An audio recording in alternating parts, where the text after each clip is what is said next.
Welcome to NFT Sundays, a weekly conversation around art and technology, brought to you by DMINTI and the Museum of Crypto Art.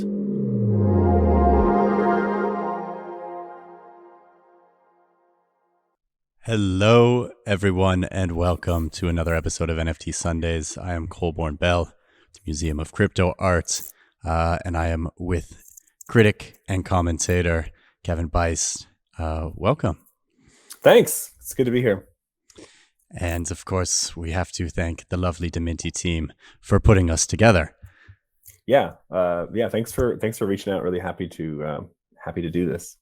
Well, over here, we are big fans of your work. It is rare to see such commentary, poignant commentary on the space, well researched and in depth. So, I'm going to just turn it over to you and ask, anything you would like to share about yourself.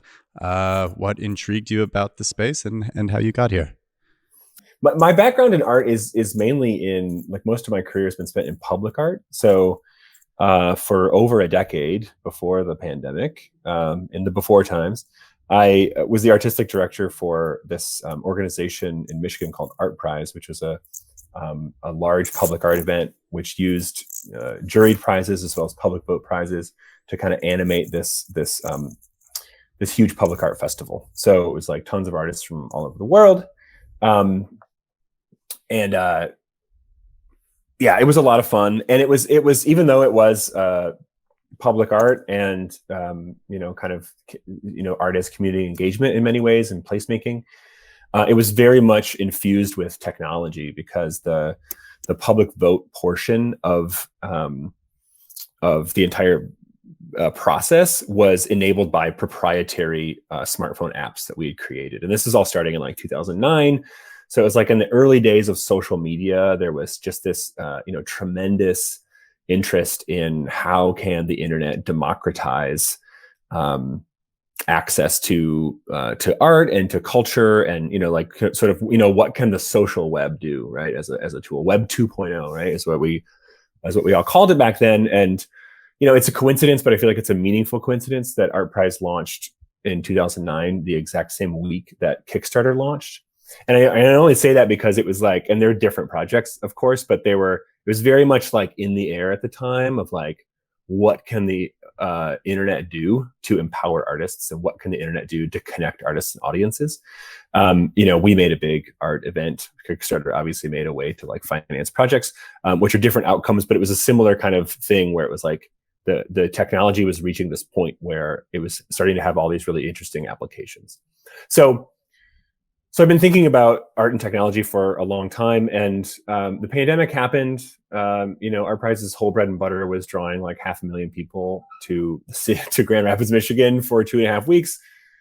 Suddenly, with the pandemic, drawing large crowds was precarious and dangerous, and plunged us into this huge unknown. So the whole thing just like hit a hard stop, paused. At that time, I felt like this is a good chance for me to look for something else to do. So I took a different position with a design, marketing, and video production firm. And so I do client relation and design strategy stuff as my day job now, which I like a lot. And sometimes it intersects with contemporary art. But in that time, just being sort of cooped up in my house in the pandemic, spending too much time on the internet.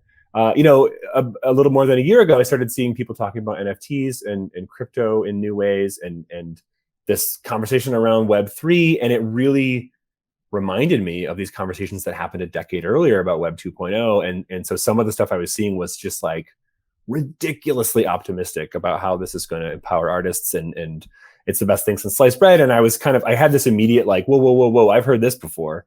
It didn't work out as well as like everybody thought, or it had a bunch of weird secondary effects that nobody saw coming. And so that just interested me in the space. And so I was like, like the whole Beeple sale thing happened about a year ago, and I was just tweeting about that and making observations about it. And then an editor from Artforum reached out to me and was like, saw what you were writing about that. We're like, will you just write an article explaining like, what the hell is an NFT? Who is Beeple? What is the sale? Like, art world people are like interested now and they're confused. And so I was like, sure. So I wrote a thing for Artforum about it, which was a fun opportunity. And that sort of, and obviously I was like, wow, it's cool that they reached out to me, but I also felt like I'm not as much of an expert as maybe they think. So I sort of at that point immediately did this like crash course deep dive into research because I felt like if I was going to be writing about it, I needed to actually know what I was saying. So at that point, I became pretty interested in all of it, and then just kind of been following it all since. And I've been, writing mostly for Outland, which I think is a really great outlet. And I've been talking to other editors as well, and I have a couple things kind of in the pipe for some other outlets, which hopefully will surface pretty soon. But for now, Outland is a really great resource, and I kind of see the space as like there's this really interesting opening where there are people who are thinking critically about it, but they're so negative that they're actually like they sort of like truncate their own possibility for observation and learning because they've already drawn conclusions that are so overwhelmingly negative. And then on the other side, there are people who are thinking in a similar way, but it's just their observations are so positive that they've similarly sort of muted their critical faculties to the point where they can't learn anything new because they're so convinced it's so great.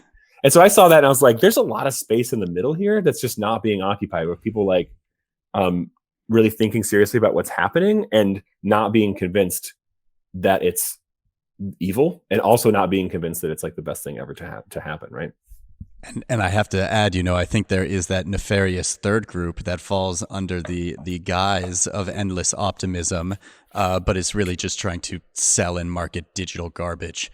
Yeah. There's obviously a lot to unpack there and a lot that interests me, and I'm sure people here as well. Like, our work, and I think a lot of the people in the beginning, this was like a public art adventure, right? The idea was that this was shareable art, and there was more of a patronage model, which would encourage people to make more art.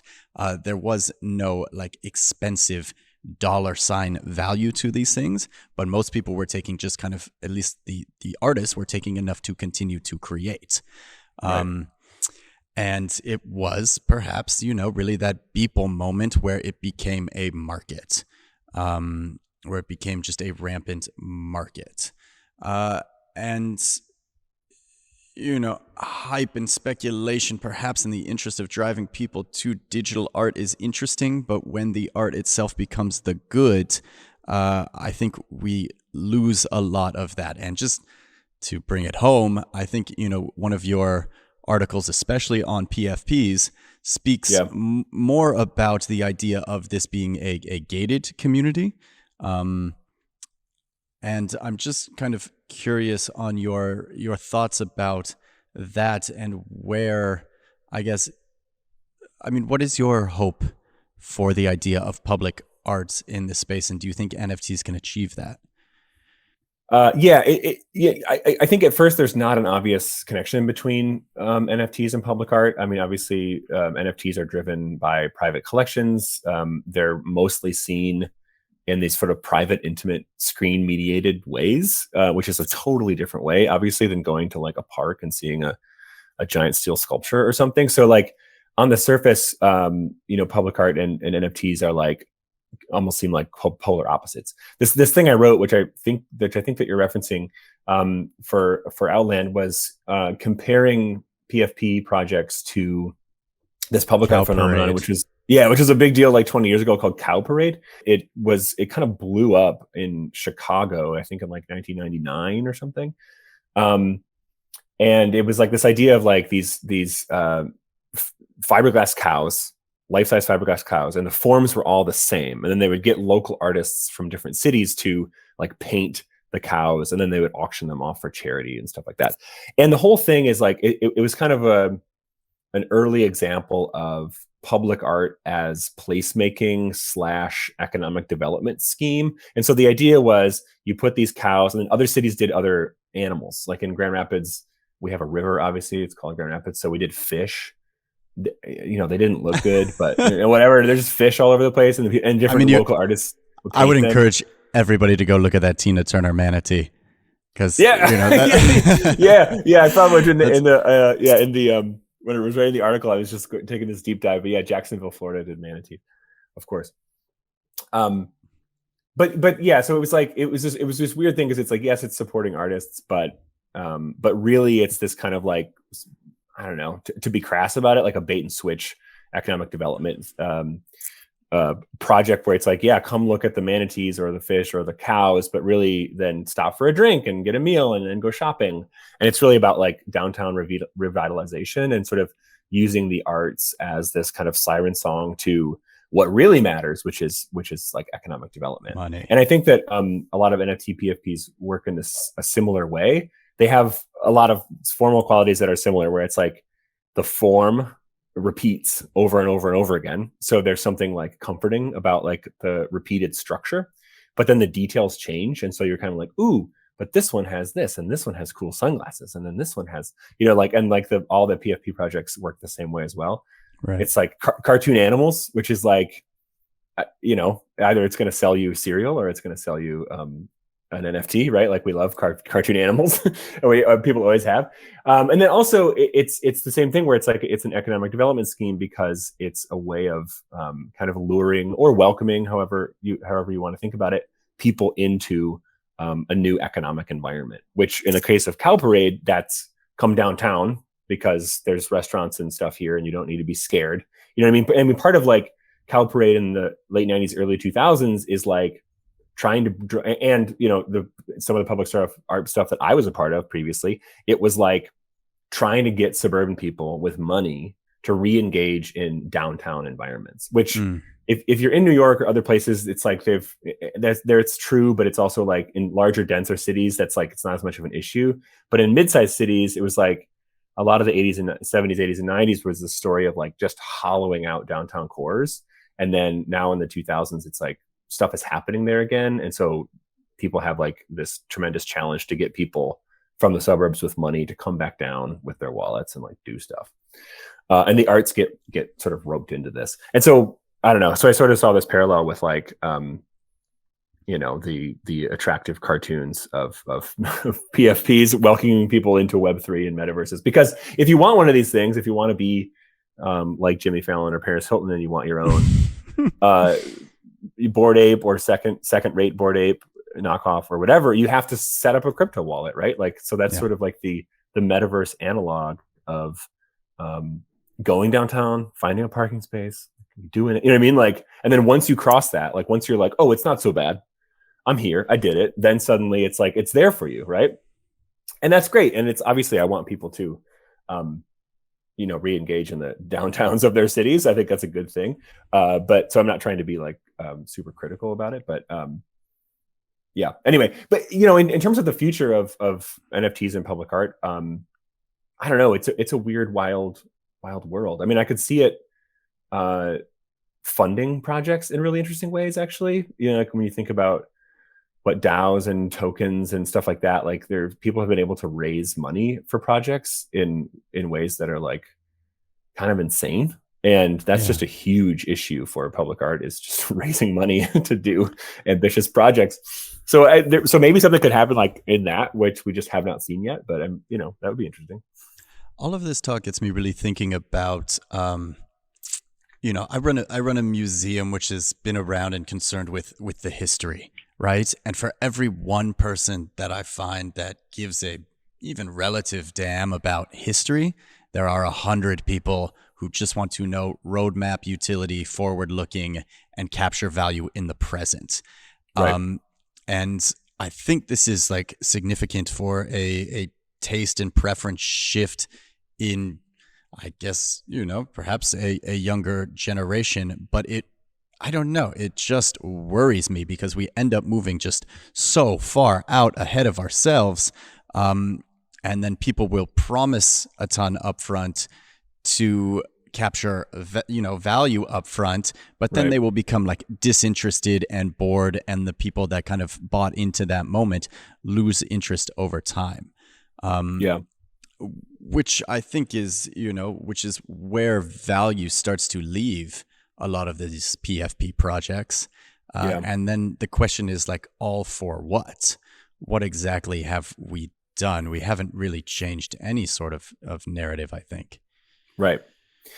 Yeah. Well, and it's like you can never know people's motivations entirely unless maybe they just tell you and they're really transparent about it. But but I do think a lot of people that are buying into these kinds of things are buying in with the notion that they're going to sell it off at an increase, right? Like it's really, and that's part of that obsession with roadmap and utility and all of that. It's like, I'm only buying this because I'm convinced that it's going to be worth more when I sell it, right? So, and you know, with like resale royalties and stuff like that, I think NFTs they start to create a path for that kind of activity to happen in a way that supports artists rather than like just bailing on artists, which I think is interesting, and it's like that's a real bright spot of it. But I don't know, it does freak me out a little bit. I mean, if it's like if everybody's sort of like, I'm not going to be the last one holding the bag, you're kind of setting up a dangerous situation, right?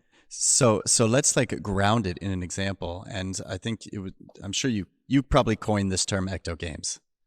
I did, yeah. Yeah, it's a cool term. So maybe for just like the people out there who have no idea what Loot Project is, maybe we can talk about Loot and how that is really just kind of an inversion of the model. Yeah. So Ecto-games, I wrote this essay for Outland called "What's Their Game" in December, and so I coined this term Ecto-games as a way to describe these kind of a somewhat diverse group of NFT projects that I was seeing that displayed the qualities of games, but they didn't have the kind of unifying structure of a game. They didn't have rules. They didn't have parameters and goals in the same way that games do. And so it was like games would provide sort of half of the critical framework that we needed to like talk about what was happening, but it wasn't quite that. And they weren't quite art projects either. And they weren't quite performance or collectives or anything else. And so it seemed like there was space for maybe identifying it as something else. And I think that the definition of that or the parameters of what is or isn't an Ecto-game is kind of loose, and it's I like the idea that it's sort of open for debate. But I was thinking through stuff like Loot for Adventures, which is this NFT project which launched I think in September and really kind of blew up. And it's these really simple on-chain NFTs that just generate a random, when they were minted, they generated a random list of adventure gear. And so it's something like you would see from Dungeons and Dragons or a different fantasy game, like Helm of Brilliance and like +2 sword or something like that.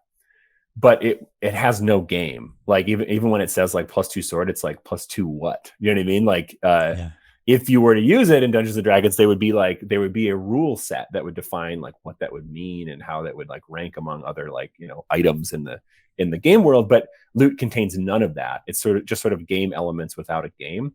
And so what that did was it because of its popularity and its adoption, that sort of created a community that then is like backfilling a lot of those details. And so like the NFTs don't even include illustrations of what these things look like. But of course, the community just rushed in and started illustrating like, well, here's what I think, like the silken robes of whatever would look like, and started, making all of this cool stuff, which is something that you see happening in game communities, right? In like D&D is the example I've been using, but like really any games, it's like fan art, like fan fiction, like all this other like people homebrew worlds, like people like form these communities around this stuff. Let me just real quick put a side note on Loot Project. Massive speculation, right? Yeah. Some of the top bags were selling for 6 figures, nothing but black background, white text, and just a handful of words. But revolutionary concept, right? So I know that VC firms rushed in to grab as many of these that they could. I don't know, how much that might have like affected the economics of people that were willing to build. And I'm so curious to see if this project ever, comes to fruition as an actual playable game. And does it need to? That's the or thing. Does it need to? Or is it just a collectible object at this point? Well, and that was part of the kind of question that gets raised in the thing I wrote about that with Ecto-games, which I think is still an open question, is like, is this really a different kind of cultural artifact, like a project that exhibits game-like qualities but is not playable because it's not a game, it doesn't have rules, it doesn't have those parameters?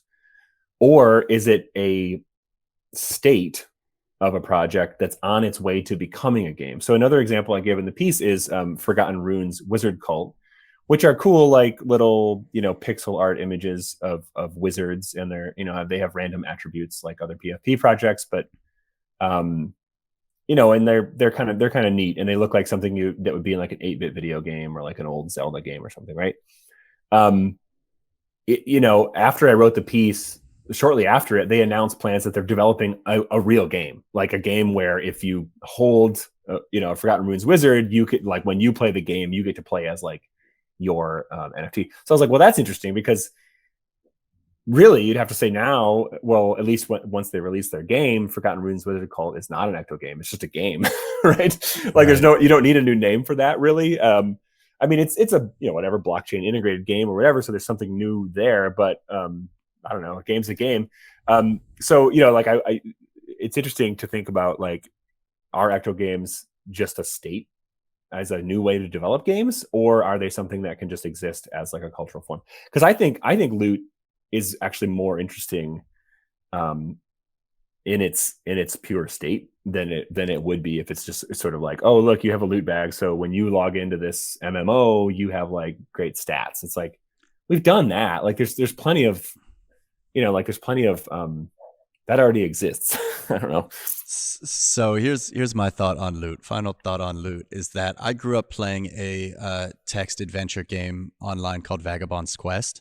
And this was like, I don't even know when it would have been, like early 90s, like chat room forum, random like roll dice outcome, wizards, mages, tracers, warrior class.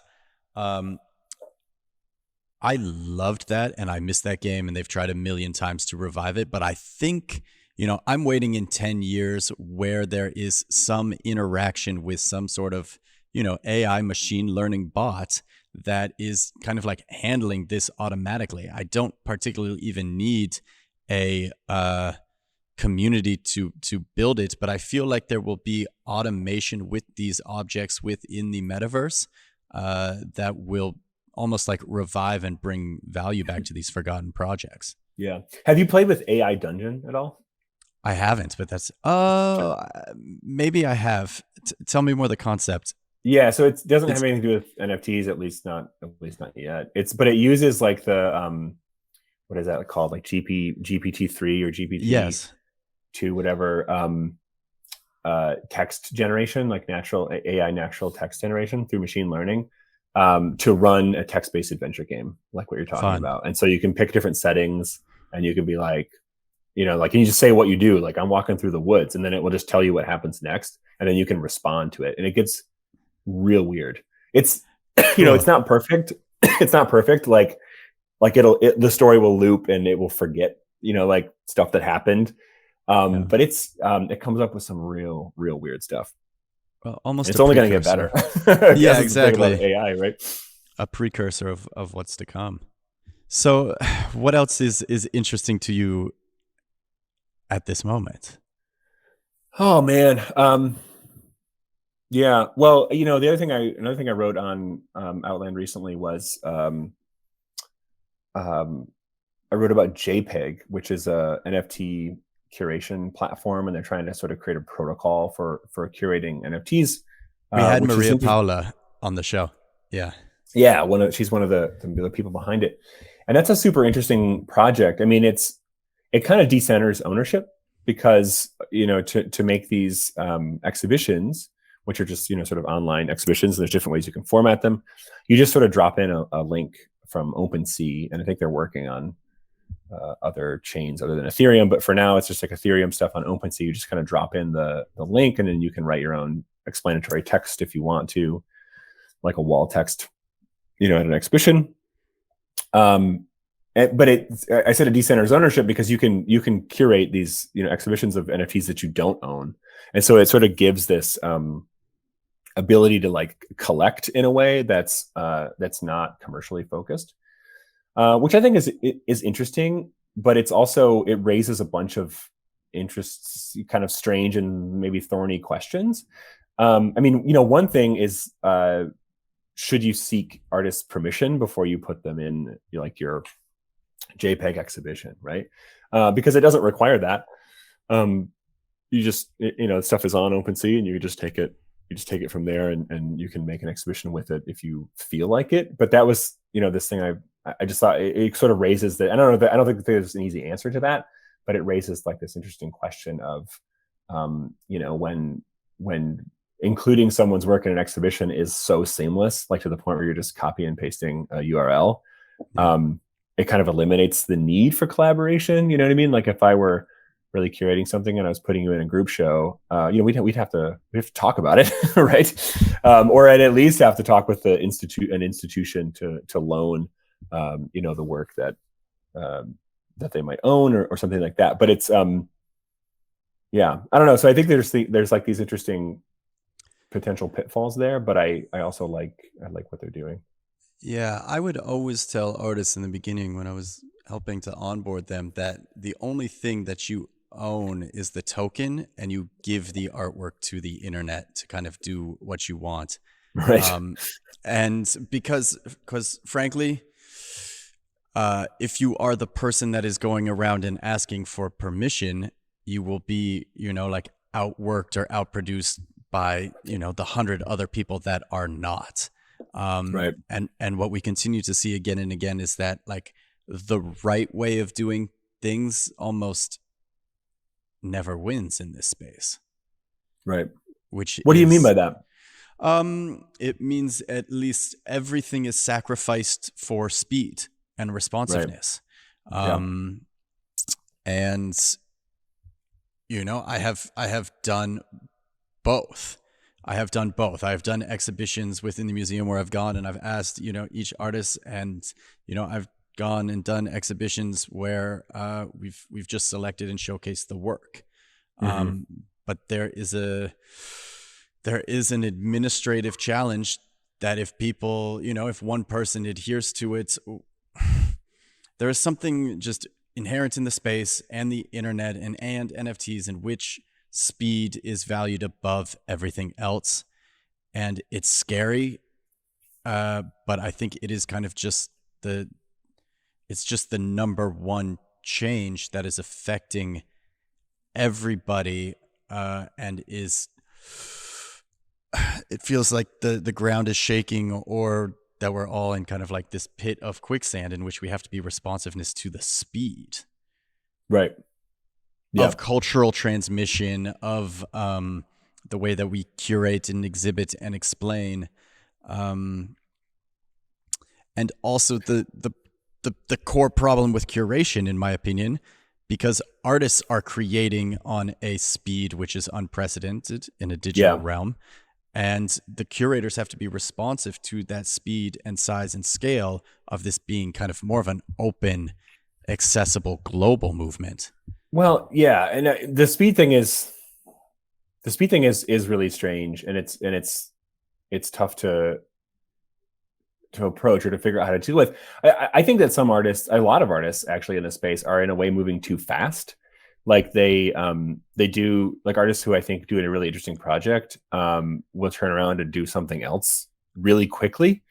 And I wonder, I don't know why, I wonder why that is. And it seems like it might be like people are worried because the market just fluctuates like crazy. And it's like Ethereum can be up or down like by a ton in a month or two. And so I think that people maybe are like, have this kind of like, this whole thing might evaporate, so I better like do something quickly, which is not a great way for an artist to operate. And from my perspective as a critic, I'm like, I'm just beginning to wrap my head around this thing you did, and now you're like pushing something else. And so I feel like if I wrote about the thing you did 2 months ago, it's like not, I have to like take into account the thing you just did, and it's, you know what I mean, and it's sort of like muddies. Like I find myself wanting artists to just do something that like can really stand and just like leave it for a little while, right? Like give people time to digest it and to chew it.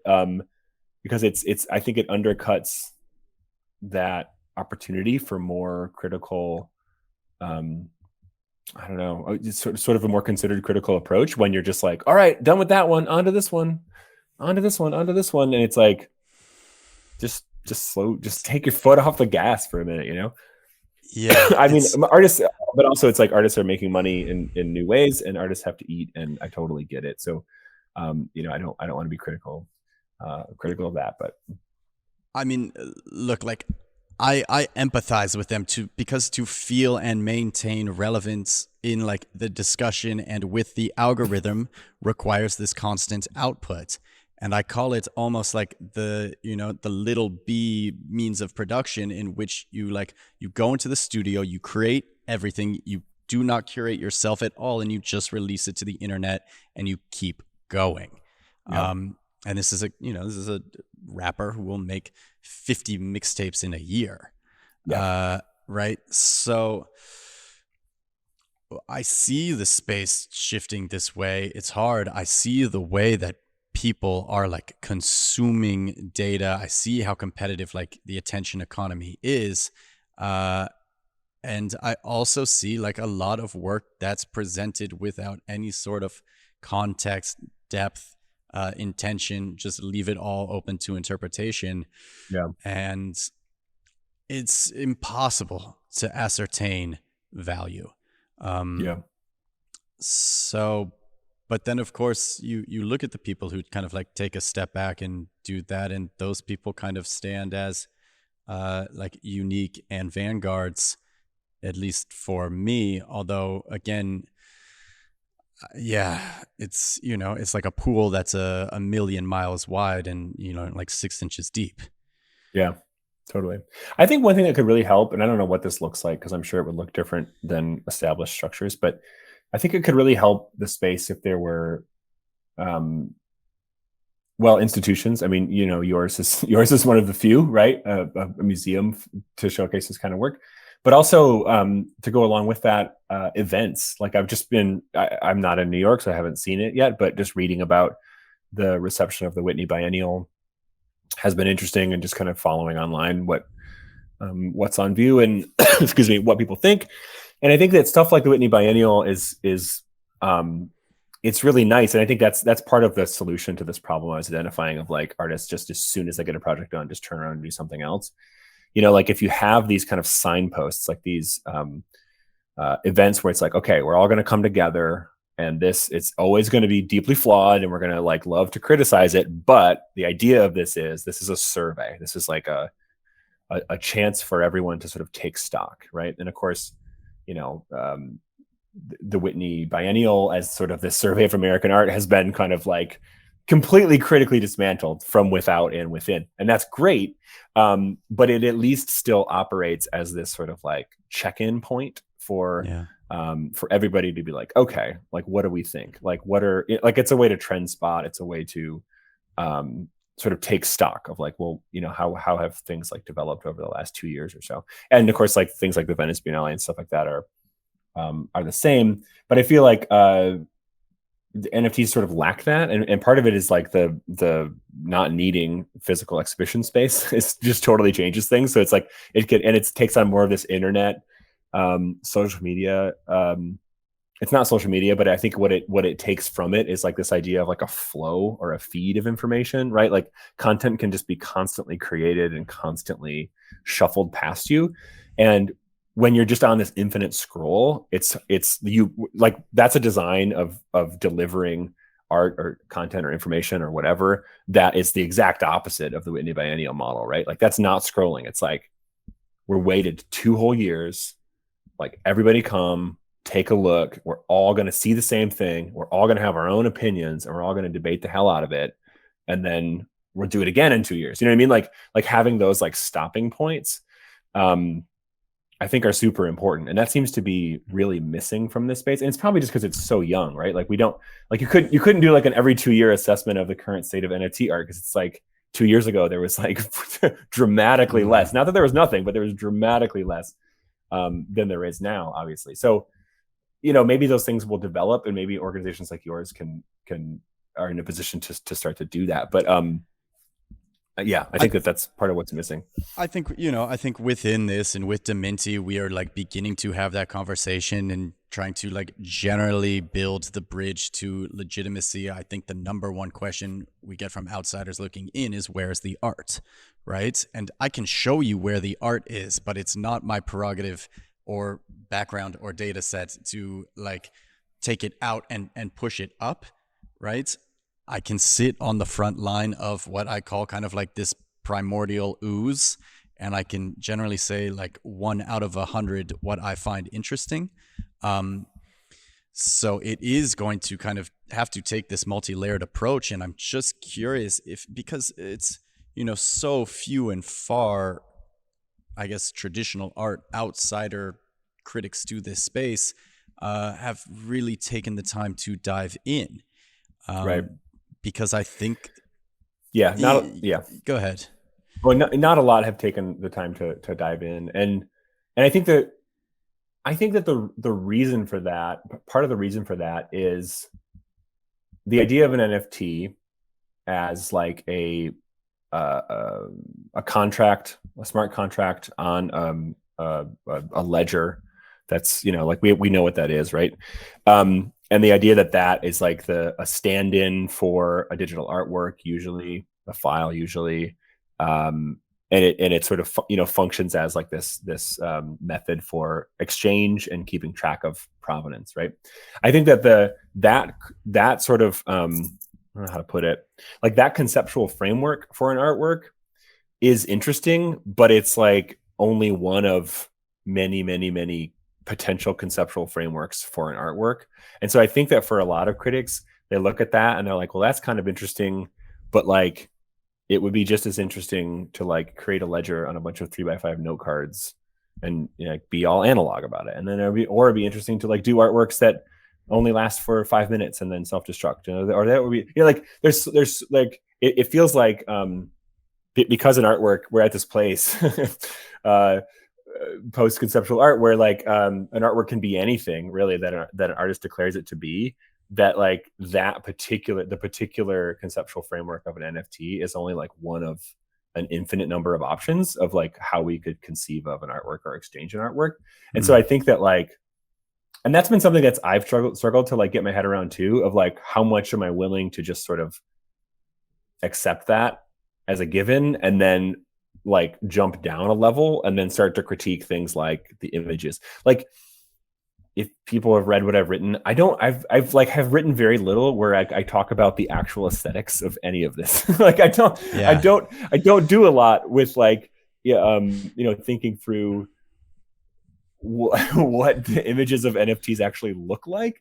And the reason for that is I think that sometimes the most interesting things about them are these, the conceptual framework of what is or isn't the artwork and how it's exchanged or how it's recorded. And I think that, you know, the most interesting artists working in the space are the ones who are questioning that and messing with that. Like one of my absolute favorite projects is this, I'm not going to remember the title, but the artist's name is Lauren Lee McCarthy. And she did this project it's an NFT, it's on Tezos, but it's basically it's a contract that stipulates that every night before she goes to bed, she will text you if you're the owner and say goodnight. Wow. And that's it. So and I love that as an NFT because like that sort of pushes against the boundaries of what an NFT can be. It's a weirdly digital artwork but it's a performance obviously, but because she's using like text messaging, but it's not a digital artwork in what we think is it's not a file. But also it's like in a kind of Yoko Ono tradition of like the artwork is a contract, like the artwork is like instructions and it's a commitment. The artwork is a commitment to like, I'm going to keep doing this. And so that's interesting to me because that's sort of like, well, yeah, I guess that's what NFTs are. It's sort of like, and if you can keep a contract safe, transparent, and make the ownership clear to everyone, which is what NFTs are very, very good at, you know, whereas a slip of paper is like not good at that. It's like it's actually a really good use case for the technology. And it's not a coincidence that it's like completely different from, you know, something that just points to the storage of a JPEG of a ape or whatever. Yeah, but I feel like there's artists like McCarthy are just like super rare. There's not that many artists playing in the space in that way. I mean, there's a few, and I'm always on the hunt for them. But yeah. I mean, that it's fascinating because originally the space was like that, right? It was very almost like post-form, post-aesthetic. Nothing really mattered but the exchange of the token from artist to collector, right? Right. And it was just like a social signifier of this web that we were weaving of like interrelated actions marked by concrete timestamps. Because then you always know, who was collecting, who was creating, what like the interpersonal dynamics of those people were. And I go back and like, I'm waiting for a time where some machine learning can like go reconstruct the web of how these connections were built and how it related to like the overall growth of the space, right? Yep. I think in the beginning, there was just like, it was a lot of trouble, different outcast type people that would more identify with artists. But once people kind of saw Beeple's success, there were more like technicians or designers that started to utilize the medium. And then like, what is just like a beautiful image without an art story or an intent other than just to propagate the market? Right. But that doesn't mean that the image should be discounted entirely. And I think part of what I was trying to do with the Ecto-games thing is to point out that if you're using existing critical frameworks like contemporary art or a critical approach to games, you might be missing something, because like those critical frameworks are based on past technologies. So like they're based on the past, and so we can always carry forward some of that stuff, but it's like what we might need to do before we can have really productive critical conversations about this stuff is to delineate new categories. And I think that I have a background also in like visual studies and some media theory and that kind of thing. And so my academic background is always broader than like just like capital A art and like just, strict art history. Sure. And so I think it might, like if you think about PFP projects, it might be more useful to think about like the history of television, or, you know what I mean? Like I was saying, like cartoon, like, these cartoon, like Tony the Tiger or something like that. Yeah. Like, and there are people who have written critically and thought very deeply about these things as cultural signifiers and how they relate to exchange value and how they relate to identity and how they relate to politics. And like, there's tons of stuff happening there in media studies and in visual studies and, like visual culture. So I think that like for people to approach the NFT space, at least as it exists now, with just a contemporary art lens, it's like, you're probably going to be missing, you're going to be lacking the critical frameworks needed for like a lot of what's happening. Because a lot of it, I think it's like, like I said, I think we need new critical frameworks, but I think that you get a better head start on that project if you start with visual culture and actually start to look at like, how do people like, why were there kids? When I was a kid, it was like you either like G.I. Joe or Transformers, and that meant something about your identity. Right. Like that's much more of a clue between CryptoPunks and Bored Apes than anything that I know in the world of like Andy Warhol or whatever. I will leave, I guess, last words for you, where people can find you, anything you want to share. Yeah, sure. You can find me on Twitter. I'm there too much. Just my handle is just Kevin Buist, all one word, KevinBuist. My website is kevinbuist.com. Yeah, and just like I said, I'm interested in what's happening here. I'm not like a crypto evangelist, but I'm also not a hater. I'm curious about how we can learn to talk in more productive ways about what's happening in the space. Cool. I really appreciate the conversation. Yeah, thanks. This is fun. Yeah, thank you. Colborn Bell, Museum of Crypto Art. This is NFT Sundays. Thanks, everybody. Breaking news.